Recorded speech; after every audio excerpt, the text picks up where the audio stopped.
দেখুন, আমাদের যে ইন্টিগ্রাল হিউম্যানিজমের যিনি স্রষ্টা, যিনি লিখেছেন এবং আমাদের ভারতীয় জনতা পার্টিকে যিনি মার্গদর্শন দিয়েছেন আমরা কোন পথে চলব, স্বাধীনতার পরবর্তী সময়ে এই দেশ কোন দিকে যাবে, কোন পথে চলবে, একটা মিশ্র চিন্তা ভাবনা নিয়ে চলছিল।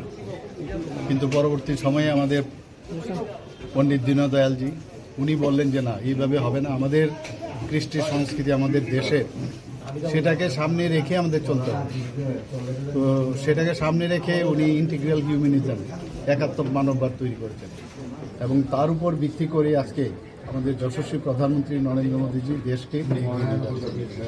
এবং অন্তিম ব্যক্তি পর্যন্ত যে কথাটা বারবার আমরা বলি যে সেইভাবে যদি ওনাদের উন্নয়ন না হয় তাহলে কোনো অবস্থায় দেশ উন্নয়ন হবে না। তো সেই দিশায় কিন্তু কাজ করছে। আজকে যতগুলো বেনিফিশিয়ারি স্কিম মাননীয় প্রধানমন্ত্রীজি করছেন, আমরাও সেই দিশায় আমরা যতগুলো স্কিম করছি সব কিন্তু গরিব মানুষদের যাতে তাদের মৌলিক যে সমস্যাগুলো সমাধান হয়, সেই সমস্যার সমাধানে উনি লিখে গেছেন। তৎকালীন সময় উনি বলেছেন সবকা সাথ সবকা বিকাশ, বিশ্বাস আর তার প্রয়াসে উনি কিন্তু আসলে মূল কাণ্ডার।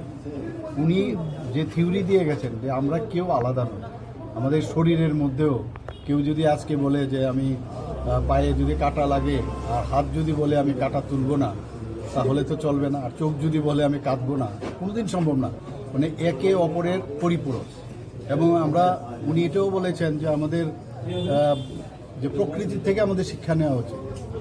প্রকৃতি থেকে কিভাবে শিক্ষা নেবে? অক্সিজেন ছাড়া আমরা যেমন বাঁচতে পারবো না, তো প্রাণীরাও কিন্তু অন্য যারা প্রাণী জগতে যারা অন্যান্যরা আছে তারাও কিন্তু অক্সিজেন যারা বাঁচতে পারবে না, ঠিক উদ্ভিদও কিন্তু কার্বন ডাইঅক্সাইড ছাড়া বাঁচবে না। অর্থাৎ আমরা কার্বন ডাইঅক্সাইড দিই আর ওনারা আমাদের অক্সিজেন দেয় গাছপালা। তো একজন আরেকজনের পরিপূরক। তো সবাইকে নিয়ে, প্রকৃতিকে নিয়ে আমরা একসাথে চলবো, সেই কথাটা উনি বারবার বলেছেন যে আমার শরীরের মধ্যে হাত, পাও, নাক, কান, চোখ, গলা যাই থাকুক সব কিন্তু একটা integral body.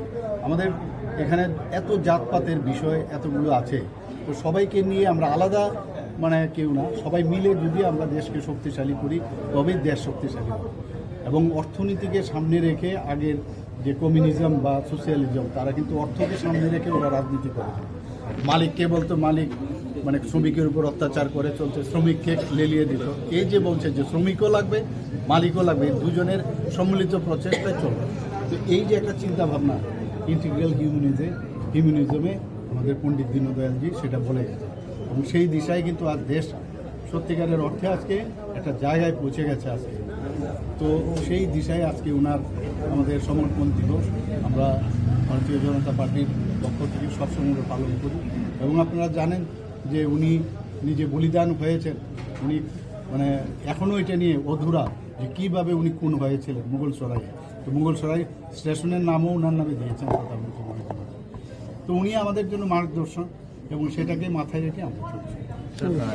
Subscribe to Tripura Info and press the bell icon so that you never miss any latest updates and news on Tripura.